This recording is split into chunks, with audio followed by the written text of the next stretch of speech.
à tous et bienvenue dans cette nouvelle édition du Grand JT des Territoires sur TV5 Monde et sur vos chaînes de la TNT. Voici tout de suite les titres de l'actualité.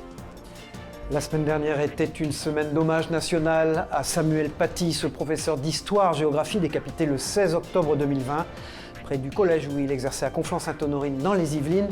Vous verrez dans ce journal le récit des commémorations avec TV78. Il y a 15 jours s'est ouvert en Allemagne un procès qui doit durer 3 mois, celui de Joseph Schutz, un ancien gardien de camp de concentration. Il est accusé de complicité et d'assassinat. Parmi les parties civiles, des descendants marseillais, et la Provence a recueilli des témoignages que vous verrez dans ce journal. Dans ce journal, nous vous amènerons à Thionville découvrir des champions de Formule 1 miniature, et vous verrez, ces bolides n'ont rien à envier aux grands bolides. Ils n'ont pas 30 ans et ils ont dressé déjà une liste de 99 choses à faire avant de mourir. Nos confrères de Télépaésé en Corse ont rencontré ces jeunes étonnants. Je vous le disais dans les titres de ce journal, la semaine dernière, un hommage national a été rendu à Samuel Paty, ce professeur d'histoire-géographie décapité le 16 octobre 2020 près du collège où il exerçait à Conflans-Sainte-Honorine dans les Yvelines. Le récit des commémorations par Célia Gassongo, Patrick Jacques de Dixmude et Grégory Canal de TV78 sur place. Dès le vendredi 15 octobre, les établissements scolaires ont rendu hommage à Samuel Paty, comme au collège Jean Zay à Verneuil-sur-Seine. Lors d'un cours d'histoire-géographie et d'enseignement moral et civique, une classe de 3e a travaillé sur 2 thèmes de réflexion. Nous avions décidé de nous intéresser plus particulièrement à ce que fait le professeur d'histoire-géographie, qu'est-ce qu'on apprend en histoire-géographie et pourquoi on étudie l'histoire-géographie. Samuel, tu fais partie à jamais de notre communauté. Et c'est donc ici, dans notre collège, dans ton collège, Samuel, qu'il nous semblait évident de te rendre hommage. C'est au collège du Bois d'Aulne de Conflans-Sainte-Honorine qu'une grande cérémonie d'hommage à Samuel Paty était organisée à huis clos, samedi 16 octobre. Professeurs, personnel éducatif et élèves ont pris la parole. Le ministre de l'Éducation nationale était sur place. Un sentiment d'abord de solidarité avec la famille de Samuel Paty, avec ses proches, avec ses collègues, avec ses élèves, avec tous les professeurs de France aussi, et au fond avec tous les Français, parce que c'est tous les Français qui, le jour de sa mort, il y a 1 an, ont été totalement bouleversés par ce qui s'est passé. Et quand il y a une mort aussi tragique, une mort aussi absurde, c'est notre unité qui permet de lui donner un sens. À l'issue de ce premier hommage, une marche blanche est partie du collège jusqu'à la place de la Liberté. Un discours a été donné par le maire de Conflans-Sainte-Honorine, ému par l'événement. Le 16 octobre 2020 restera un jour à jamais marqué d'une pierre blanche dans l'histoire de Conflans-Sainte-Honorine. Je pense que le sens de cet hommage, c'est à la fois un hommage à Samuel Paty et en même temps un moment de rassemblement indispensable pour qu'on puisse ensemble échanger, discuter et rester soudés. Un monument en forme de livre ouvert a été également dévoilé, symbole de la liberté d'expression. Des centaines de personnes étaient présentes. C'est vraiment très très lamentable et on ne pourra jamais s'y faire. D'ailleurs, on ne pourra pas l'oublier non plus. Apporter un soutien moral, surtout à la famille, à la commune. Un square a également été nommé Samuel Paty, en face de l'université La Sorbonne à Paris. Voilà, sans transition et tout à fait autre chose dans l'actualité. Il y a 15 jours s'est ouvert en Allemagne un procès qui doit durer 3 mois, celui de Joseph Schutz, 101 ans, un ancien gardien de camp de concentration qui est accusé de complicité dans l'assassinat de 3500 personnes. Et parmi les parties civiles, les descendants du Marseillais Francesco Comantale. Philippe Laurençon de la Provence a recueilli les témoignages de sa fille Rosemarie et de son petit-fils Fernand. Écoutez ces témoignages. Toute la famille a été raflée, le grand-père, la grand-mère et les enfants. Ils étaient 6, 3 frères, 3 sœurs.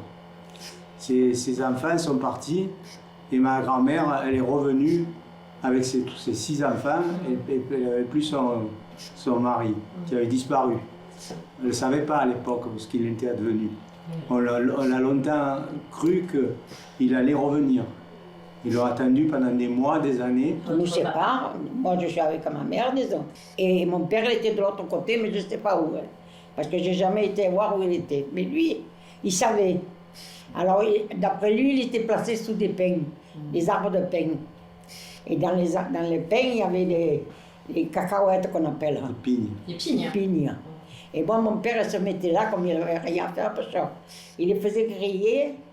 Et il en faisait des paquets, puis après, le soir, quand il venait, il me le donnait à moi, que moi je faisais la distribution avec mes soeurs et mes frères qu'on avait là. Voilà, nous nous rendons en Occitanie maintenant dans ce journal, et ce pour de bonnes nouvelles. Depuis quelques jours, les cinémas de Nîmes se veulent plus accessibles aux personnes en situation de handicap.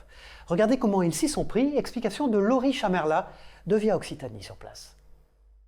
Ce dimanche matin au cinéma se joue une séance un peu particulière. Le son est moins fort que d'habitude, le film sous-titré et tapis dans l'ombre, des bénévoles sont disponibles pour parer à toute éventualité. C'est le concept de Cinéma Différence, une association nationale qui débarque dans les salles obscures de Nîmes. Objectif, rendre le cinéma accessible aux personnes en situation de handicap. Le handicap peut entraîner des comportements qui sont un petit peu atypiques d'habitude dans les salles de cinéma. Donc, surtout les personnes autistes, les personnes polyhandicapées ou avec un handicap intellectuel, qui font qu'au moindre comportement qui sort un petit peu de la norme, d'habitude, ça peut être un cri, une vocalisation, un besoin de bouger, on s'attire les regards, voire les réflexions des autres spectateurs. Donc du coup, bien souvent, les personnes concernées et leurs familles n'osent plus aller dans les lieux culturels parce qu'on y va avec la boule au ventre, et ce qui est une sortie normalement famille de plaisir au cinéma se transforme un petit peu en stress. Donc l'idée, c'est de créer des séances où chacun est le bienvenu et chacun peut exprimer ses émotions à sa façon et vivre le film à sa façon. Voilà, nous quittons l'Occitanie pour la Bretagne dans ce journal. Et avant que le chantier du parc éolien de la baie de Saint-Brieuc ne ferme le temps de la période hivernale, Irvin Blonze de TBO, la chaîne du groupe Le Télégramme, a embarqué avec les équipes des Ailes Marines, c'est leur nom. Leur mission, évaluer les conséquences de ces aménagements sur la biodiversité. Regardez ce reportage. Ailes Marines a présenté ce mardi son dispositif pour évaluer les effets du chantier du parc éolien de la baie de Saint-Brieuc sur la biodiversité. Un budget de 8 millions d'euros sur 3 ans et des équipements comme ce bateau scientifique. C'est un bureau d'études qui s'appelle CETEC In Vivo, qui fait des suivis sur la ressource halieutique. Donc ça peut concerner aussi bien la coquille Saint-Jacques, que des espèces de poissons, que des espèces de bivalves. Et donc en l'occurrence aujourd'hui, il est en train de suivre ces bivalves. Donc il fait des prélèvements sur le fond. Des études réalisées à une vingtaine d'endroits dans le parc éolien et dans un rayon de plusieurs kilomètres autour du site.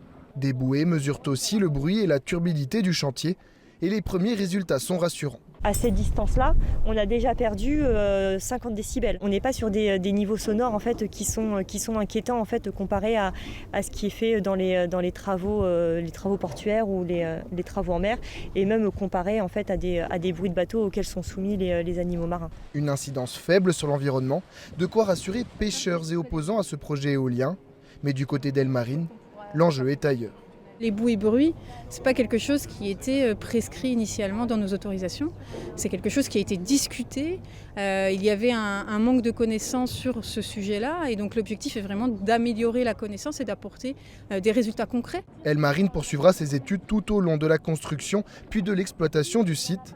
Les 62 éoliennes de la baie de Saint-Brieuc devraient être mises en service en décembre 2023. Nous l'avons déjà évoqué dans ce journal, ce mois d'octobre est le mois de la sensibilisation au dépistage du cancer du sein. Il faut savoir qu'environ en France, 30% des femmes ont recours à la reconstruction mammaire après une mastectomie. Parmi elles, des clientes de Marion, vous allez le voir, une tatoueuse du Mans, qu'a rencontré Margot Bianco pour LMTV Sarthe. Regardez. Sous les aiguilles de Marion se dessine un ornement particulier. L'aréole mammaire de Nathalie, retirée lors de sa mastectomie. Le but, c'est de donner un aspect hyper réaliste et de maîtriser le trompe-l'œil. Et ça ne se fait pas en 2 ou 3 mois de formation. En fait, il faut une réelle base de dessin bien acquis pour que ce soit possible et faisable. En fait. Chaque jour, Marion se sert de sa formation de graphiste illustratrice pour jouer avec sa palette d'encre. Contrairement à la dermopigmentation, le tatouage offre un résultat définitif en 2 séances. Il y a beaucoup plus de délicatesse à avoir, de précautions à prendre, c'est-à-dire que ça ne se fait pas n'importe comment. Moi, je travaille en partenariat avec des chirurgiens ou oncologues qui valident le fait que ce soit faisable sur les peaux, parce que c'est quand même des peaux qui ont subi de la radiothérapie, de la chimiothérapie, donc en effet, elles sont pas forcément ni la même texture, ni la même fragilité. Au quotidien, la tatoueuse se bat pour un encadrement plus strict de la profession, pour ne pas mettre en danger les clientes. Pour montrer mon résultat. J'avais toujours rêvé d'avoir un tatouage avant. Jamais j'aurais pensé que j'aurais un tatouage pour mon mamelon. Je suis contente quand même. Nathalie déclare un cancer du sein en mai 2018 et c'est son chirurgien plasticien qui l'oriente vers Marion pour ce qui s'apparente à la phase finale de sa reconstruction, après 3 ans de combat contre la maladie. Quand on m'a dit voilà, on va procéder à l'ablation du sein, je l'ai très bien pris parce que je me suis dit voilà, ça va être du temporaire et puis dans quelques temps je ferai la reconstruction. Alors je ne connaissais pas la reconstruction du mamelon, mais d'entrée de jeu j'avais pensé à la reconstruction mammaire. Visuellement et psychologiquement, on se sent à nouveau femme et c'est important en tant que femme. La page va se tourner définitivement aujourd'hui avec cette dernière séance. Je pense qu'elle n'est pas mal du tout. Si le tatouage d'aréole mammaire soulage ces femmes, un autre combat reste à mener, celui de sa prise en charge par le système de santé, qui n'a encore régi aucun remboursement pour cette prestation. Je vous emmène maintenant dans ce journal à Vosges-les-Bains, dans les Vosges, rencontrer nos meilleurs amis. C'est là que des chiens qualifiés de mordants sont rééduqués pour devenir de gentils petits toutous. C'est un joli reportage de Thierry Lasson et de Denis Lequien, nos confrères de Vosges Télévision sur place. Regardez. Près de 350 animaux replacés dans diverses associations de protection animale. Le refuge privé de Grimlock à la Vosges-les-Bains a donc récupéré ces 2 mâles Leonberg déjà réservés par des particuliers, ainsi que Shiva, une femelle Leonberg également, qui attend d'être replacée. Outre ces chiens, le refuge a également donné asile à 14 lapins et près de 90 poules de cette saisie ordonnée par le procureur de la République. Le quinquagénaire incriminé est passible de plusieurs contraventions et pourrait être placé sous tutelle ou curatelle, jugement en janvier prochain. C'est la plus grosse opération de sauvetage d'animaux enregistrée à ce jour dans les Vosges, mais les cas d'abandon et de maltraitance animale ne sont malheureusement pas isolés. Ce que je constate, c'est qu'on est de plus en plus appelé sur des maltraitances et des saisies dans les Vosges, des élevages illégaux, des chiens qui se font fracasser. C'est les mairies en général qui nous appellent pour récupérer les chiens ou la gendarmerie. Difficile humainement, difficile financièrement également pour les responsables du refuge. On n'a aucune subvention parce qu'aujourd'hui on n'est pas encore reconnu d'utilité publique. Il faut 3 ans d'existence et 200 adhérents pour espérer obtenir des subventions d'État en fait. Et vous en êtes à combien au nombre d'adhérents ? Là, on est à un peu plus de 70. Grimlock est un refuge spécialisé pour chiens mordants, un terme que n'aime pourtant pas spécialement Maëlys Privat. Les chiens qui arrivent ici, parfois, ils ont mordu, oui. Mais l'erreur, faut se rendre compte que l'erreur n'est pas qu'animale. C'est pas entièrement dû à la faute du chien. Ça peut être un environnement, ça peut être des mauvais gestes, ça peut être plein de choses comme ça. Et les gens se font souvent dans l'idée qu'un chien qui a mordu remordra. Moi, en 2 ans et demi, j'ai replacé quand même 87 chiens. On a eu très peu de retours à l'adoption, on en a eu 4. Sur ce site de la Vosges-les-Bains, ils sont actuellement 67 à espérer des familles d'accueil bienveillantes. Et maintenant, le coup de projecteur de ce journal sur une Amiénoise de 21 ans, son nom, Emma. Fatiguée de se sentir en insécurité lorsqu'elle faisait du sport en solo, elle a eu l'idée de créer une association de femmes qui se retrouvent une fois par semaine pour courir ensemble. Jérôme Houbron de Wéo, la chaîne de la Voix du Nord, a pu assister à leur entraînement hebdomadaire. Regardez. Le concept, c'est qu'on laisse personne tout seul pendant la course. Si y a quelqu'un qui court moins vite, on va essayer de laisser quand même au moins une personne avec elle. Elles ne se connaissent pas, pourtant ces femmes se réunissent pour une séance de sport en groupe et en sécurité. Je préfère vraiment être en groupe après la motivation, parce que quand on est tout seul, quand on a envie d'arrêter, on a les copines qui motivent. Et on est parti. Allez, on y va. Courir ensemble pour se sentir libre et à l'abri, c'est le mot d'ordre de celles qui se font appeler les renardes. Chaque semaine, le temps d'un jogging, l'association réunit celles et ceux qui craignent de pratiquer une activité sportive seuls et en extérieur. Celles et ceux qui chaque jour subissent les regards, les mots, les gestes déplacés. Il y a quelques semaines, il y avait un événement à la Haute-Oire et il y a des personnes qui se sont permises de nous interpeller de manière gentille, mais c'est pas agréable en tant que femme à entendre. Et du coup, le fait d'être seule, c'est jamais très rassurant parce qu'on ne sait jamais ce qui peut se passer avec tout ce qu'on entend. Ça me fait peur. C'est pour rassurer ses proches et ne plus avoir peur qu'Emma créait il y a 1 an les Renardes. Aujourd'hui, 700 personnes suivent l'association sportive sur les réseaux sociaux. La preuve d'un réel besoin. Désormais, les objectifs sont multiples, se préserver des agressions physiques et verbales, partager ses expériences, mais avant tout, se défaire de l'image que certains se font des femmes. Si elles sont en legging dans la rue, c'est pas parce qu'elles veulent attirer l'attention des gens, c'est juste parce qu'elles veulent faire du sport et prendre soin de leur santé. Donc, je pense que c'est une question d'éducation. Et puis, il faut qu'on se mobilise plus, nous, entre femmes, et même pas entre femmes, entre humains, pour se soutenir et faire en sorte qu'il y ait moins d'insécurité à l'extérieur. Selon une étude menée par le magazine Runner's World en 2016, 43% des femmes assurent avoir déjà été victimes de harcèlement durant un jogging. De leur côté, les renards envisagent la création d'une application mobile pour que la meute grandisse encore. Reposez-vous bien, buvez bien de l'eau, mangez bien la cantoche. Voilà, et puisqu'on parle de courir, on pourra peut-être un jour y courir là-haut, car il y a bien eu un lac sur Mars. Il y a de cela 3,6 milliards d'années, tout de même, c'est ce que viennent de confirmer les premiers résultats des données fournies par le rover Perseverance, envoyé en juillet 2020 sur la planète rouge, une découverte qui a son importance, comme l'explique Sylvestre Maurice, l'astrophysicien de l'IRAP à Toulouse, au micro de Clément Gassi de la Dépêche du Midi, nos confrères sur place. Tout ça nous intéresse parce que d'abord, l'eau, c'est le fil conducteur de notre recherche, l'eau liquide, puisque c'est le solvant de la chimie organique, la chimie du carbone, qui est la chimie du vivant. Et donc, dans notre recherche de traces de vie, il faut qu'on est tous convaincus que ça doit être en milieu aqueux. Pour moi, c'est plutôt une promesse de se dire on est au bon endroit et on va maintenant actionner tous nos instruments. Voilà, nous partons pour les Antilles maintenant. Et pourquoi pas devenir pilote de drone? C'est pour faire découvrir ce métier en plein essor que des formateurs sont venus à la rencontre des lycéens de l'établissement Paulette Nardal à Ducos en Martinique. Des lycéens visiblement conquis, comme vous allez le voir dans ce reportage, signé Yvan Lemar et Loïc Régis de Via ATV Martinique sur place. Attention au décollage. Tu vas directement dans les coins comme ça. Ok, donc, comme ça. Voilà. Fort ou pas fort? Voilà, là c'est bon. La sensation d'avoir la tête en l'air, c'est celle conférée par le pilotage de drone. Une première pour ces élèves qui suivent l'option ciel et espace. Durant une après-midi, ils ont pu manipuler eux-mêmes ces engins. C'était vraiment super. En plus, on voit tout, on voit super bien, la qualité est au top. Donc franchement, c'était bien.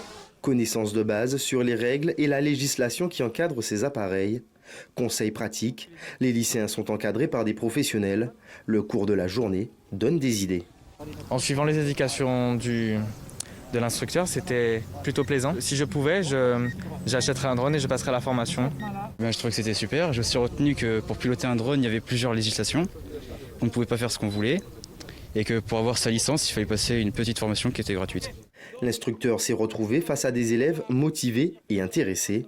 La discipline pourrait bien être une voie d'avenir pour eux. Parce que les tenir éveillés, comme j'ai eu en classe pendant 1h30, c'est pas facile, donc c'est que ça les intéressait, à la fois parce que c'est une nouvelle technique, et à la fois parce qu'il ne faut pas se le cacher, comme c'est un métier d'avenir, il y a de l'argent à faire. Et tout le monde veut travailler pour gagner sa vie. La découverte des métiers du pilotage est le premier temps fort pour ces élèves. Les 2 prochaines étapes se dérouleront à l'extérieur de l'établissement. Un projet pédagogique tourné autour de la Transat Jacques Vabre. Lors de l'arrivée des bateaux, les élèves accompagneront les professionnels responsables de la prise d'image.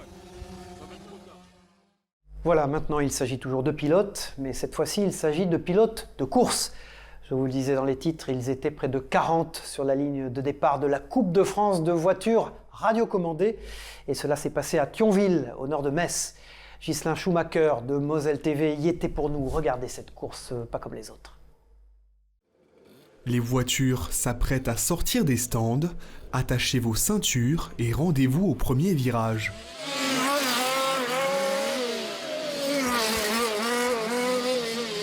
Sur la piste, ces bolides peuvent atteindre jusqu'à 80 km/h.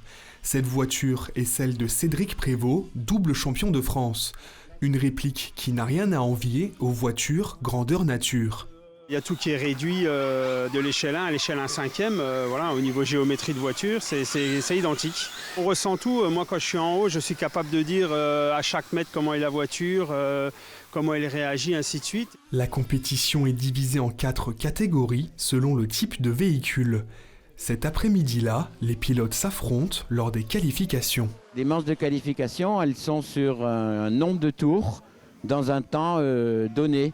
qui est de 10 minutes. Bon, actuellement, les meilleurs font 27 tours. Entre les courses, les pilotes prennent soin de leur cylindrée. Arthur change les roues de sa Porsche miniature. À 10 ans, il est l'un des meilleurs pilotes du circuit. Ça me fait plaisir de voir qu'il y a du niveau en face et que je me traîne pas, quoi. Là, j'ai fini 2 fois deuxième derrière l'un des derniers champions de France et j'étais vraiment pas loin. Et hier, par exemple, j'étais devant lui. Le Model Club thionvillois accueille la compétition pour son 40e anniversaire. L'association rassemble une 50aine de licenciés passionnés. C'est l'amour du pilotage, de respecter un circuit, d'avoir la bonne trajectoire. Alors vous n'avez pas la sensation de vitesse, mais les sensations au niveau du pilotage sont les mêmes. Arthur et Cédric ont obtenu leur ticket pour la finale, mais pas de victoire à la clé. Le double champion de France termine 10e, pendant que le Benjamin du week-end a accroché la 2e place. Voilà, on reste sur les pistes dans ce grand JT des territoires. Faut-il le rappeler, en 2024 sera donné le coup d'envoi des Jeux Olympiques. Eh bien, la piste flambant neuve de BMX, tout juste inaugurée à Limoges, pourrait servir de piste d'entraînement aux champions. C'est ce que nous explique Alain Druot de 7 à Limoges en Nouvelle-Aquitaine. 20% des 120 000 licenciés de la Fédération française de cyclisme sont des pilotes de BMX. Avec sa nouvelle piste, Limoges se classe dans le top 5 des circuits français avec 300 mètres de développé et une butte de départ à 5 mètres. La piste a été tracée par les auteurs de la piste des JO de Tokyo. C'est une discipline qui est en pleine évolution et puis qui est une discipline qui est dans l'air du temps aussi pour la jeunesse. Donc pour nous, c'est extrêmement intéressant. Bien sûr, on a des objectifs avec cette discipline qui sont des objectifs olympiques, mais parce qu'il faut en avoir pour faire rêver la jeunesse aussi derrière. Et aujourd'hui, c'est des médailles qui comptent pour nous. Pour sa première journée de compétition, avec une manche régionale sud-ouest et une manche départementale Haute-Vienne, le club a reçu plus de 450 pilotes qui ont apprécié les installations et le circuit. Là, on le découvre. Ouais, c'est un bon petit circuit, bien roulant, donc bien pour les petits, je pense que pour les grands aussi. Le fait qu'il y ait déjà des bosses qu'on n'a pas l'habitude de rencontrer, avec des grosses bosses, de gros volumes. Voilà, on est vraiment sur un circuit type national, voire international. Et c'est topissime. Ouais, voilà, beaucoup d'adrénaline dès le départ. On est la seule piste de BMX de ce niveau-là en Nouvelle-Aquitaine. La Nouvelle-Aquitaine est une des plus grandes régions de France et la plus sportive aussi. Donc maintenant, j'allais dire au club avec cet outil d'aller nous chercher des grandes et belles compétitions et de former des pilotes de renom. Pour chaque pilote, on compte entre 3 et 4 accompagnateurs. Chaque compétition assure donc des retombées économiques à la ville d'accueil. Limoges pourrait recevoir en amont des JO de Paris des équipes olympiques à l'entraînement. Voilà, nous terminons ce journal par un reportage plutôt insolite. Je vous le disais dans les titres, Jérémy, Hugo et Kevin, 3 jeunes ont listé 99 choses à faire avant de mourir. Ils ont un peu de temps devant eux, vous me direz, puisqu'ils sont entre 21 et 27 ans. Et leur premier défi, c'est partir à l'assaut d'un chemin de randonnée particulièrement difficile, peut-être même l'un des plus difficiles d'Europe, qui se situe en Corse. Angèle Ricciardi a rencontré pour nous 2 de ces drôles d'aventuriers pour Via Télépaisé sur place. Regardez. On a eu l'idée un peu de faire comme une bucket list de choses qu'on veut faire avant de mourir. Et donc là, ça serait le premier défi des 100 sur notre liste. Et donc chaque défi, ça serait en fait un reportage. Et donc le premier défi que les moustachus veulent faire avant de mourir, c'est faire le GR20 en Corse. En général, on a plusieurs types de réactions. Soit on dit « Oh les Basques, oh les Bretons, oh les Marins !» Ça peut être tout n'importe quoi. Après on dit qu'on est Bordelais, c'est déception totale. Ah Bordelais, bon tant pis, c'est pas grave. On peut pas être partout. Donc, les gens, je sais pas pourquoi, mais les gens sont encore plus à l'aise. Ouais, complètement. Et franchement, pour une première impression, pour une première rencontre, ça marche. Ça passe directement, quoi. On brise la glace rapidement et les échanges sont hyper fluides, c'est super cool. Si on veut résumer très simplement, c'est un peu une sorte de reportage cinématique. Je sais pas si ça existe, mais en gros, c'est de très belles images, des images assez cinématiques qui donnent envie de faire le GR20, mais en même temps, c'est aussi un reportage, des interviews, des rencontres. Faire ressortir vraiment le vrai côté du GR et la Corse vu par nos yeux, parce que de base, c'est notre métier. Et on veut vraiment faire du reportage cinématographique qui se laisse regarder tout seul. La journée, t'es au bout de ta vie. Tu te dis pourquoi j'ai fait ça, je comprends pas, c'est horrible. Et même si c'est magnifique, c'est horrible physiquement et mentalement. Et le soir, t'arrives, tout le monde a vécu la même chose, donc il y a des liens qui se forment. Sont forts, c'est vrai. Et une ambiance extraordinaire. Nous, on a l'impression de vivre, d'aller dans un pays différent chaque jour. C'est-à-dire que diversité de paysages impressionnante. Avant-hier, on se croyait Costa Rica. Avant-hier, on se croirait Suède ou dans le Nord. Ouais, je sais plus où ça c'est. Avec les chevaux, le lac là, ça faisait un peu Islande, Irlande. Du caillou brut à des étendues vertes, des chevaux sauvages. Et pour ça, c'est une diversité qui nous a choqués. Je m'y attendais pas moi. Voilà, c'est la fin de ce journal. Merci de nous avoir suivis sur vos chaînes en région de la TNT et sur TV5 Monde. On se retrouve pour une prochaine édition. Au revoir à tous et bon courage.